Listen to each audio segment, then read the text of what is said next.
Salut à tous, bienvenue dans cette nouvelle vidéo les postons. On va évoquer l'actualité du Paris Saint-Germain, de très grosses infos dans cette vidéo. Mais avant de commencer cette vidéo les postos, je vous conseille zofoot.com, moins 10% avec le code promo Sacha. Tous les maillots de tous vos équipes préférées sont disponibles. Les maillots Third 2023, les maillots Fourth 2023. Tous les nouveaux maillots aussi qui vont sortir vont être disponibles aussi sur le site. Non seulement il y a moins 10% avec le code promo Sacha, mais en plus de ça, il y a une offre promotionnelle jusqu'au 16 mai, complètement incroyable, comme il n'y en a jamais eu depuis très longtemps. N'hésitez pas, tous les liens sont en description, toutes les informations sont en description. Honnêtement, c'est une offre promotionnelle exceptionnelle et merci à tous ceux qui ont commandé. Il y a eu de nombreuses commandes et vraiment les gens sont satisfaits et ça fait réellement plaisir. N'hésitez pas, jusqu'au 16 mai, offre promotionnelle exceptionnelle. On commence avec le Paris Saint-Germain, sous contrat avec le Paris Saint-Germain jusqu'en 2027. Neymar a finalement ouvert la porte à un départ du club parisien lors du prochain mercato. Il y a encore quelques semaines, il n'était pas question pour Neymar d'entendre parler d'un départ du Paris Saint-Germain lors du prochain mercato, sous contrat avec le club jusqu'en 2027 et payé à des conditions très avantageuses. Le Brésilien n'avait aucun intérêt à faire sa valise. Mais ces dernières semaines, plusieurs événements ont nourri sa réflexion et l'ont finalement poussé à accepter peut-être à ouvrir cette porte pour un futur départ. D'abord le départ de son ami Lionel Messi, qui va faire un bien fou financièrement au Paris Saint-Germain. Alors certes, ça rapporte aussi d'avoir Messi dans son équipe, mais là, tu fais quand même 40 millions d'euros d'économie par an. Et ça, ce n'est pas à négliger pour le prochain mercato, dont l'enveloppe serait connue. On vous la divulguera en fin de vidéo. Alors son départ, plus le départ de Léo Messi, mais surtout la farouche volonté des supporters et des dirigeants du PSG à le voir partir. Le rassemblement des ultras du club parisien devant son domicile a été la goutte d'eau qui a fait déborder le vase pour Neymar, désormais enclin à quitter le Paris Saint-Germain et à découvrir un nouveau championnat. L'Angleterre, par exemple, où plusieurs clubs sont intéressés par son profil, à l'instar de Chelsea, Manchester United ou encore Newcastle, mais un nouveau club vient dans le feuilleton Neymar, jamais cité jusqu'à présent. Arsenal pourrait également être un club parfait pour relancer le numéro 10 de la sélection brésilienne. Arsenal et Mikel Arteta seraient intéressés par Neymar Junior. Les dernières semaines au PSG ont été étranges pour Neymar. Des gens sont allés devant chez lui. Bon voilà, après chacun dira ce qu'il veut sur le sujet. Maintenant, Arsenal serait intéressé par la façon dont joue Neymar, pourrait apporter quelque chose. Honnêtement, il y a un appel du pied. Et apparemment, en plus de ça, Neymar en aurait marre, très clairement, de Kylian Mbappé. Alors le départ de Léo Messi du PSG étant acquis, on va dire, c'est désormais Neymar qui est dans le collimateur. Autrement dit, Kylian Mbappé va devenir en vrai le vrai patron du club de la capitale.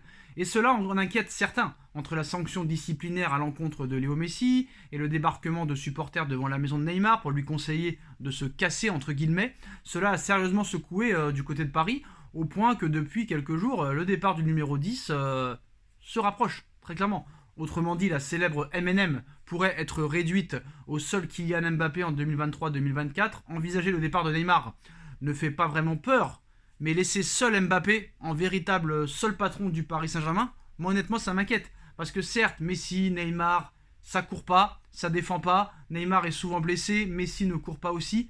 Et à un moment donné, peut-être que voilà, dans un autre club, ils vont tout exploser, ils vont tout éclater. Faut pas oublier aussi que Paris voudrait voir partir aussi Marco Verratti. L'Arabie Saoudite pourrait proposer 60 millions d'euros. Si Verratti s'en va, si Messi s'en va, ça c'est presque acté et bouclé. Si Verratti s'en va et si Ramos s'en va, là, la prochaine enveloppe pour le mercato estival va être très conséquente.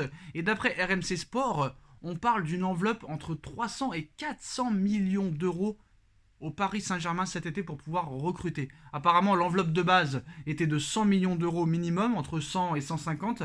Mais si Messi s'en va et que tu te débarrasses de son salaire, si Ramos s'en va et que tu te débarrasses de son salaire, si Neymar s'en va, que tu le vends un minimum de 40-50 millions d'euros et que tu te débarrasses de son salaire, si tu arrives à vendre Marco Verratti et que tu te débarrasses de lui aussi de son salaire, là tu auras vraiment une enveloppe conséquente. Après, l'inquiétude maintenant, c'est que très clairement, ces joueurs-là peuvent exploser dans d'autres clubs. Parce qu'on sait qu'au Paris Saint-Germain, il n'y a pas de structure, il n'y a pas de projet sportif, il n'y a pas de travail, il n'y a pas d'autorité.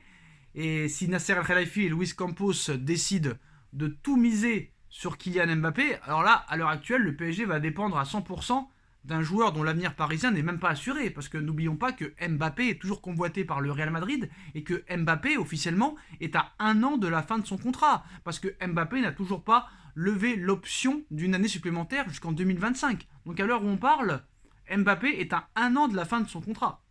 Alors, en plus de ça, si Icardi est vendu, si Diallo est vendu, si Kurzawa est vendu, si Wijnaldum est vendu, etc., etc., ça pourrait ramener de grosses liquidités pour le Paris Saint-Germain et ça pourrait les libérer du fair play financier. Si Ramos, Messi, Neymar, Verratti s'en vont, ça va faire un bien fou au PSG, financièrement. Mais est-ce que sur le terrain, ça va faire vraiment un bien fou?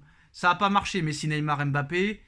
Les éliminations en 8e de finale de Ligue des Champions s'enchaînent. Donc j'ai envie de te dire, pour moi, c'est la fin. Voilà. Mais malheureusement, il est possible que tous ces joueurs-là réussissent ailleurs. Et ça, c'est le problème. Donc maintenant, voilà, on savait que Neymar et Mbappé, ça s'entendait pas très bien. On savait que ça devait se finir. Et très clairement, bah voilà.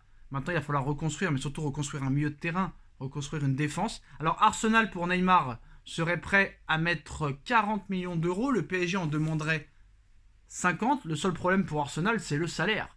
Parce que je ne pense pas que M. Neymar va vouloir baisser son salaire. C'est pour ça que le départ de Neymar du Paris Saint-Germain, ça paraît compliqué. Alors Neymar en Arabie Saoudite, en MLS, c'est peut-être des clubs qui pourraient lui payer son salaire de 30 millions d'euros par an.